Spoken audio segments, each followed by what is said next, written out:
నమస్తే. మనము విద్యారణ్య స్వామి వారు రాసినటువంటి వేదాంత పంచదశి మాట్లాడుకుంటున్నాము. అందులో ఆల్రెడీ చెప్పుకున్నాము. 3 చాప్టర్స్ ముఖ్యంగా ఆయన కాన్సంట్రేషన్ పెట్టుకున్నారు. మొదటిది ఏంటి? సత్, భగవతత్వం గానీ, పరమాత్మతత్వం గానీ, జ్ఞానం అనండి, లేదా కూటస్థం అనండి, ఆ తర్వాత ప్రత్యేగాత్మ అనండి, ఈ చైతన్యం, శుద్ధ చైతన్యం, ఇన్ని పదాలు, అబ్సల్యూట్, భూమ, ఇన్ని పదాలు వాడారు. అవన్నీ కూడా ఒకటే. ఒకటే అంటే ఏంటి?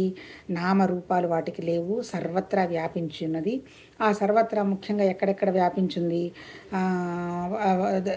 అండపిండ బ్రహ్మాండాలు అన్నాడు. అండపిండ బ్రహ్మాండం అంటే, పిండం అంటే మన హృదయం, మనం అవుతాము. తర్వాత బ్రహ్మాండం అంటే పంచభూతాలు. ఆ తర్వాత మనం వచ్చి జీవాత్మ వచ్చేమో పంచకోశాలు. ఇట్లా అన్ని చోట్ల. తర్వాత వృక్షాలేంటి, చెట్లేంటి, అంటే ఏంటి, అర్థం ఏంటి? అది లేని పదార్థమే లేదు. ఇప్పుడు మనం మాట్లాడుతున్నాము అంటే, వింటున్నాము అంటే, కూర్చున్నాము అంటే అది మనతోనే ఉన్నది అనమాట. అది వాళ్ళు చెప్పదలుచుకున్నది. అది అది అంటే అస్తిత్వం అంటే ఉండడం అనమాట. అది ఉన్నది, సత్ అన్నాడు. తర్వాత అది ఎలా తెలియాలి? ఎవరికి తెలుసు? ఎవరి అనుభవానికి తెలుసుకుంటాము? అది జ్ఞానం అన్నాడు. దాన్ని చిత్ అన్నాడు.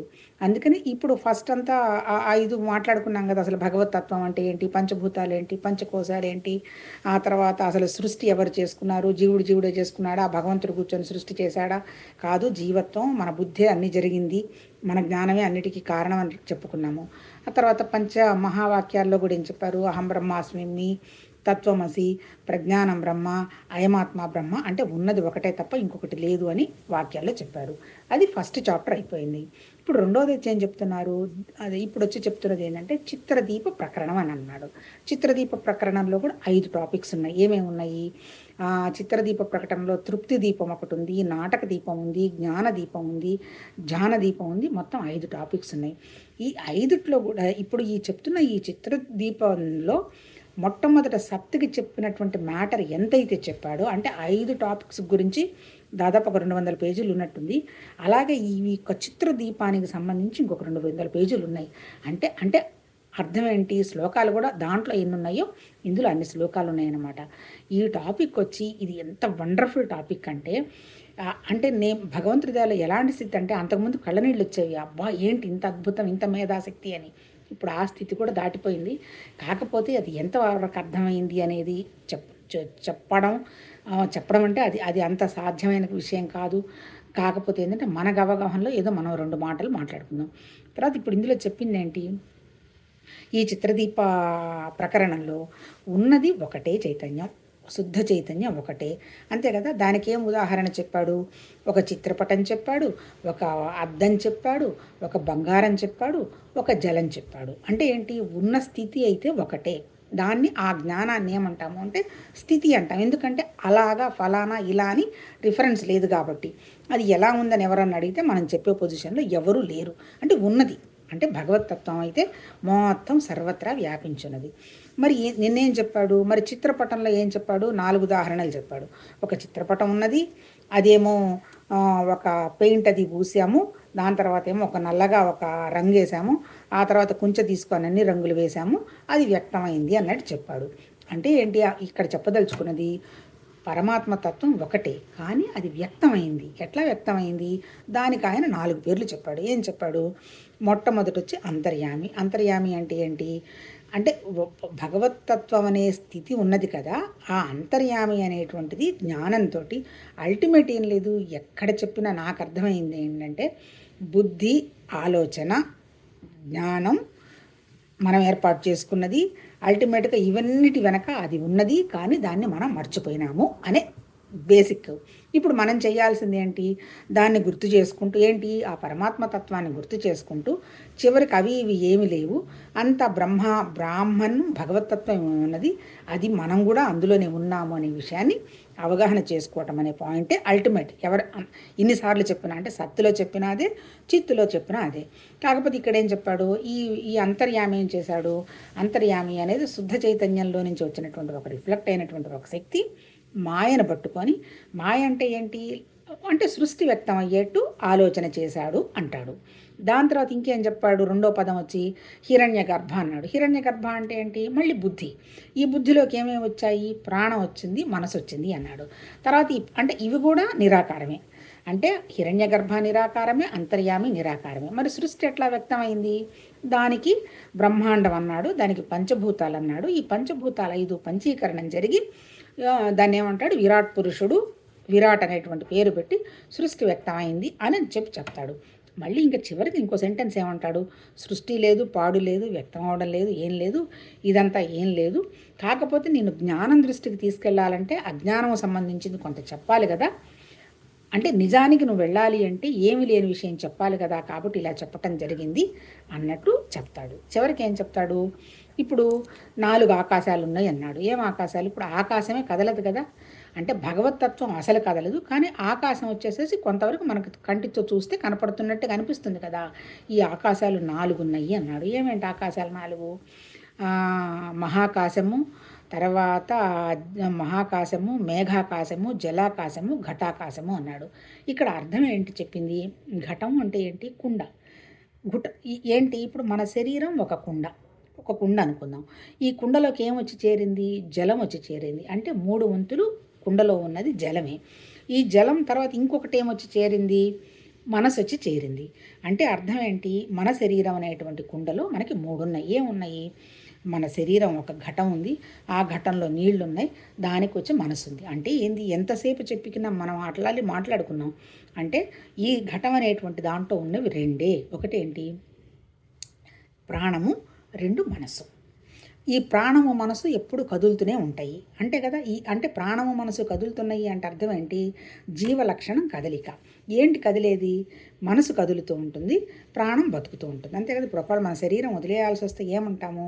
తెలివి తప్పింది, ప్రాణం పోయింది అంటారు. అంటే ఏంటి? 2 కలిసే వెళ్ళిపోతాయి అన్నమాట. అంటే ఈ ప్రాణము శరీరము ఉన్నవి కాబట్టి మనం ఉన్నాము అన్నట్టు చెప్తాడు.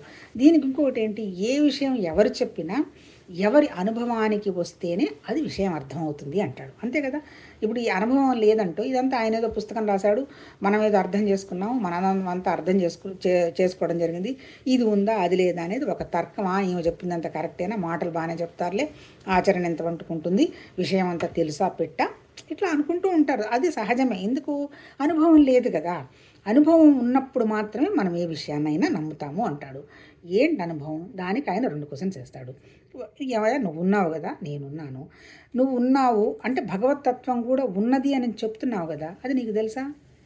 నాకు ఆత్మ ఉన్నది అంటున్నాం కదా. ఆత్మ పరమాత్మ అనేది నాకు తెలుసా? తెలీదు. ఉన్నదనే మాట అయితే అర్థమవుతుంది.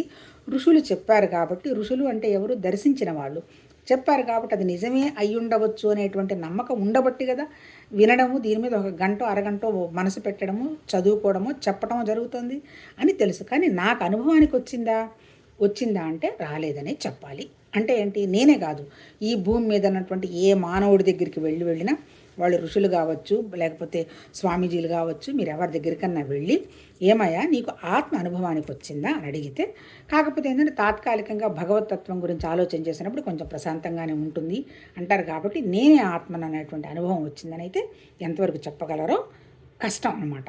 కాకపోతే ఈ సమస్య మానవులందరికీ ఉన్నది. రెండోది ఏంటి? ఇప్పుడు ఆత్మే ఉందంటున్నావు, బాగానే ఉంది, మరి ఆత్మని నేను కనుక్కోకుండా ఆపుతున్నది ఏంటి? అనాత్మ అంటే ప్రపంచాన్ని నువ్వు మర్చిపోయినావా అని అడిగితే 99 మంది 100 మంది కూడా ప్రపంచం మర్చిపోయినామని ఏమీ చెప్పరు. అంటే ఏంటి?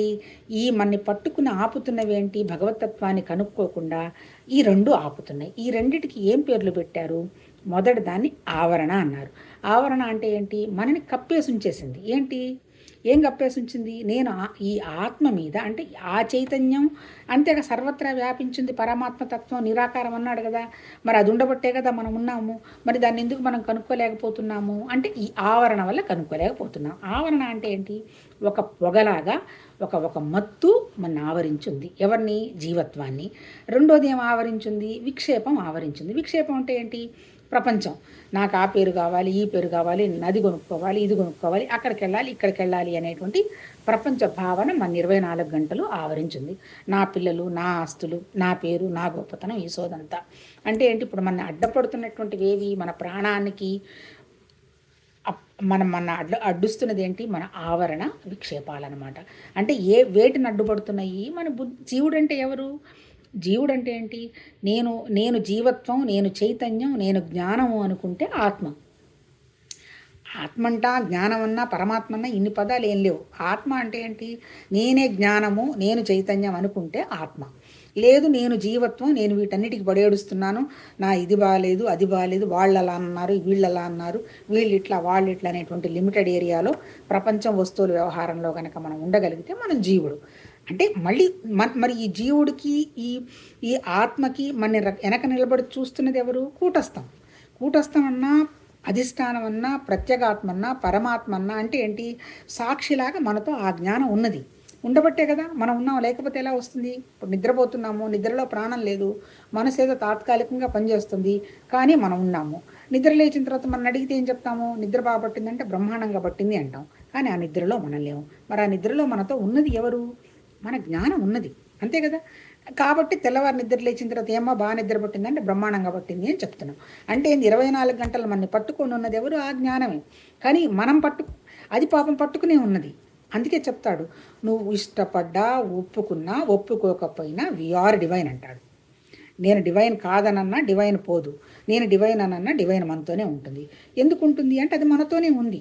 కానీ దానికేంటి? శత్రుత్వం లేదు, మిత్రుత్వం లేదు, వీళ్ళు మంచివాళ్ళ లేదు, వాళ్ళు చెడ్డవాళ్ళ అని అట్లా ఏం లేదు. 24 గంటలు మనతోనే ఉంది. అదే పరమాత్మతత్వం వాడెవరు? శిశుపాలుల్లోనూ ఉంది. ఇప్పుడు పిచ్చి పిచ్చి పనులు చేస్తున్నారు అనుకుంటున్నారే, పాపం వాళ్ళల్లో కూడా ఉన్నది. కానీ అది ఏం చెయ్యదు, వాళ్ళని ఏమనదు, ఈ గొప్ప వాళ్ళని ఏమనదు, వెనక కూర్చొని చూస్తూ ఉంటుంది. కాకపోతే ఆ ఫ్రీడమ్ ఉండబట్టే మళ్ళీ తర్వాత ఇంకేం చెప్తాడంటే నాకు ఎంత నచ్చిందంటే అద్భుతంగా, ఇప్పుడు ఇటు పరమాత్మ చైతన్యం ఉన్నది, ఇటు మన జడ చైతన్యం ఉన్నది. జడం అంటే మన శరీరం జడం. శరీరం ఇప్పుడు నేను ఇలా కూర్చొనుంది, నేను మాట్లాడాలి అనే ఆలోచన వచ్చి సెల్ ఫోన్ ఓపెన్ చేసుకుంటేనే మాట్లాడగలుగుతాను తప్ప లేదా మాట్లాడలేను. అంటే నా చేతిని పనిచేస్తున్నది, నా మనసుని పనిచేస్తున్నది ఎవరు? నా జ్ఞానం. నా జ్ఞానం అంటే నా మనసును, జ్ఞానమును. అది లిమిటేషన్స్ దాటితే జ్ఞానము, నా శరీరం వరకే లిమిట్గా పెట్టుకుంటే మనసు. అంతకంటే పెద్ద ఇక్కడ రాకెట్ సైన్స్ అంటూ ఏమీ లేదు. ఈ జ్ఞానం ఎక్కడుంది? అటు చైతన్యానికి, ఇటు జడానికి మధ్యలో ఉన్నది మనం. అంటే అర్థం ఏంటి? ఇక్కడ ఇంత ఆవరణ మనని కప్పేసిన, ఇంత విక్షేపం మనని వెంటాడుతున్నా మనం అభివృద్ధి చెందటానికి కావలసినటువంటి బోలెడు బొగ్గుల్లో ఒక చిన్న నిప్పు కణకలాగా మన జ్ఞానం ఉంది. ఇప్పుడు మనం ఆ జ్ఞానాన్ని పెంచుకుంటే, అంటే దాన్ని మనం ఇంకా డెవలప్ చేసుకుంటే, అంటే ఏంటి డెవలప్ చేసుకోవడం అంటే ఏం లేదు, మన మనస్సుని శరీరము, మనస్సు, ప్రాణం కాదనేటువంటి లిమిటేషన్స్ దాటినట్టుగా మన జ్ఞానాన్ని అభివృద్ధి చేసుకోవాలంటే ఎట్లా? ఊరికి ఎట్లా చేసుకుంటావు దాన్ని? ఇప్పుడు ఆ నిప్పు కణికల్లో ఉన్నటువంటి బొగ్గును ఊదితే అదంతా బోలెడు నిప్పు అవుతుంది. నిప్పు అయితే అర్థం ఏంటి? వెలుగు వస్తుంది. వెలుగు అంటే ఏంటి? జ్యోతి. జ్యోతి అంటే ఏంటి? జ్ఞానం. భగవంతుడు మా హృదయంలో వెలుగుతున్న జ్యోతి రూపంలోనే ఉన్నాడు అనే విషయం మనకు తెలుసా? తెలియదు. ఎందుకు తెలియడం లేదు? ఈ ఆవరణ ఏంటి? ఈ మత్తులాగా పట్టుకున్నాం అనమాట. అంతా నా శరీరం తప్ప ఇంకొకటి లేదు, నేను గొప్ప తప్ప ఇంకొకటి లేదు అనే, నేనే ప్రపంచానికి ఏదో చేస్తున్నాం అనేటువంటి భావాలు, నేనే గొప్ప అనేటువంటి ఈ మత్తు తప్ప మనని ఆవరించి ఏమీ లేదు. ఈ మత్తు ఆవరణ. రెండో మత్తు ఏంది? విక్షేపం. నేను పోవాలి, నేనేదో అంతా చెయ్యాలి, అక్కడ చూడాలి, ఇక్కడ చూడాలి అనేటువంటిది ఆ మత్తు. ఈ రెండు విక్షేపాలు అనేవి కనుక తగ్గిపోవాలి అంటే ఏం చేయాలి? మన జ్ఞానాన్ని మనం పెంచుకోవాలి. అప్పుడు వచ్చేది ఏంటి? వెలుగు. వెలుగు అంటే ఏంటి? జ్ఞానం. అంతే కదా. తేజస్సు. వెలుగు ఎప్పుడు వస్తే ఆటోమేటిక్గా ఏమైపోతుంది? చీకటి వెళ్ళిపోతుంది. అంతే కదా. చీకటి వెళ్ళిపోతుంది. చీకటి వెళ్లకుండా ఆపుతున్నవి ఏంటి? ఇవన్నీ ఆపుతున్నాయి. అందుకని అల్టిమేట్ ఏంది? ఇప్పుడు ఇందాక చెప్పున్నాడు కదా, హిరణ్య గర్భ అంటే బుద్ధి. ఇప్పుడు గాయత్రి మంత్రంలో చెప్పింది కూడా అదే కదా. బుద్ధిని ప్రచోదయం చేసుకోవయ్యా అంటారు. బుద్ధి ప్రచోదయం చేసుకోవయ్యా అంటే అర్థం ఏంటి? చిన్న విషయాల్లో నుంచి మాట్లాడి బయటకు వచ్చేసేయి. భగవతత్వం నీతోనే ఉన్నది, అది నీ అనుభవమేగా. ఇప్పుడు నీ అనుభవం నీకు తెలుస్తుంది కదా, నీ ఆవరణ నీకు తెలుస్తుంది, నీ విక్షేపం తెలుస్తుంది. ఎప్పుడన్నా ఒక గంట కూర్చొనేదో మంచి మాటలు వింటేనో, మంచి పుస్తకం చదువుకుంటేనో, కాసేపు ధ్యానం బోనమో చేసుకుంటేనో ఆ మనసుకున్నటువంటి ప్రశాంతత నీకు తెలుస్తుంది. నీకే తెలుస్తుంది, కానీ వేరే వాళ్ళు ఎవరు చెప్పడం లేదు కదా. అంటే ఏంటి? నీలోనే ఉన్నది. మరి ఇవన్నీ ఆపుతున్న దానికి కారణం ఏంటి? మళ్ళీ చివరికి అంతా చేసి ఏం చెప్తాడు అంటే, అల్టిమేట్గా నువ్వు నిర్వికల్పానికి రావడమే అంటాడు. నిర్వికల్పానికి రావడం అంటే ఏంటి? నేనేదో మళ్ళీ అది అజ్ఞానంగా నిర్వికల్పంకి రావడం కాదు. నేను చేయగలిగిన పరిస్థితుల్లో ఉండే చేయకుండా ఉండడం, తినగలిగే పరిస్థితుల్లోనే ఉండి తినకుండా ఉండడం, మాట్లాడగలిగే పరిస్థితుల్లో ఉండే మాట్లాడకుండా ఉండడం. అంటే ఏంటి? ఏ సంకల్పం చేయకుండా ఉన్నటువంటి నిర్వికల్ప స్థితి, మౌన స్థితి, నిశ్చల స్థితి భగవతత్వం అంతే కదా. సాక్షి లోపల కూర్చున్నాడు కదా. ఆయన మనం ఏదైనా ఏదో పని చేయబోతున్నాం అని ఆపుతున్నాడు, ఏం ఆపడు, చేసుకో దానికి వచ్చే ఫలితం అది నువ్వే అనుభవిస్తావు కదా, ఏడు అని కూర్చొని ఉంటాడు. అంటే ఉన్నదంటే సర్వత్రా ఉన్నది. కాకపోతే ఏంది, మనం కావాలి అనుకుంటే మనం అక్కడికి వెళ్ళొచ్చు, అది మన చేతిలోనే ఉంది. వద్దు అనుకుంటే ఇటు వెళ్ళొచ్చు. ఈ ఫ్రీడమ్ అయితే ఎవరికి ఇచ్చారు? మనకే ఇచ్చారు. ఏంటి దానివల్ల ఏం వస్తుంది అని అంటే ఏంది, అది మన అనుభవంలోనే మనం తెలుసుకోవచ్చు, అంతే కదా. ఏదన్నా మనం ఒక తప్పు మాట మాట్లాడినా, ఒక మంచి పిచ్చి పని చేసినా లోపల లోపల మనకి ఘర్షణ తెలుస్తూ ఉంటుంది, నువ్వు ఇలా చేయడం కరెక్ట్ కాదు అని. అంటే ఏంటి, అది ఆ జ్ఞానం ఎక్కడుంది? అదే పాపం ఆ కూటస్థం సాక్షి భగవతత్వం.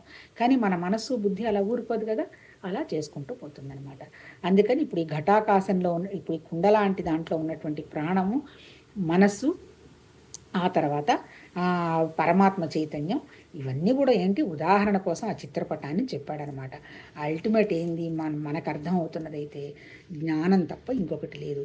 అది జ్ఞానమే, ఇది జ్ఞానమే.